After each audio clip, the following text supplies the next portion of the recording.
২০ বছরের সেবা আর বিদায় বেলায় রাজকীয় সম্মান।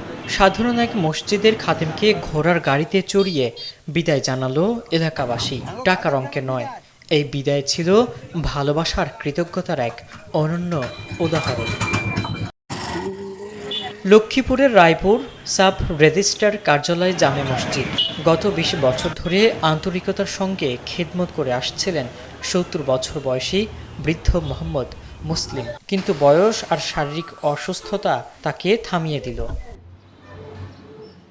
দীর্ঘ ২ দশকের সেবার স্বীকৃতি হিসেবে তার হাতে তুলে দেওয়া হলো নগদ ২ লাখ টাকা। বসুন্ধরা ডায়াপেন্ট এখন আরো উন্নত। এই hot air through top sheet দ্রুত শোষণ করে সোনামণিকে দেয় কোমল অনুভূতি। নতুন পোশাক পরিয়ে মোহাম্মদ মুসলিমকে বসিয়ে দেওয়া হলো সুসজ্জিত ঘোড়ার গাড়িতে।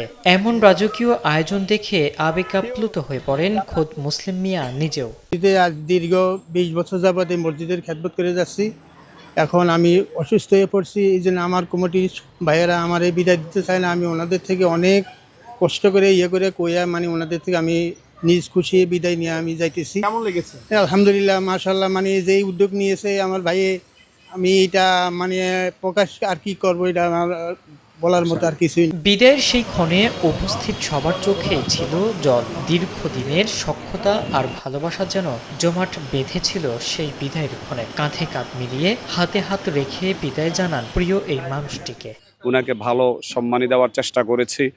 আর্থিক সম্মানী ক্যাশ একটা অ্যামাউন্ট আলহামদুলিল্লাহ আমরা দিয়েছি। পাশাপাশি মসজিদ কমিটির পক্ষ থেকে জামা কাপড় এবং মসজিদের সহকারী সেক্রেটারি হাজী আনোয়ার সাহেবের পক্ষ থেকেও জামা কাপড় সহকারে আমরা সুন্দরভাবে ওনাকে আজকে বিদায় দিয়েছি। আলহামদুলিল্লাহ আপনার কমিটির পক্ষ থেকে ওনাকে আমরা ২ লক্ষ টাকা আপনার অনুদান প্রদান করি এবং ওনাকে রাজকীয়ভাবে আমরা বিদায় জানাইতেছি।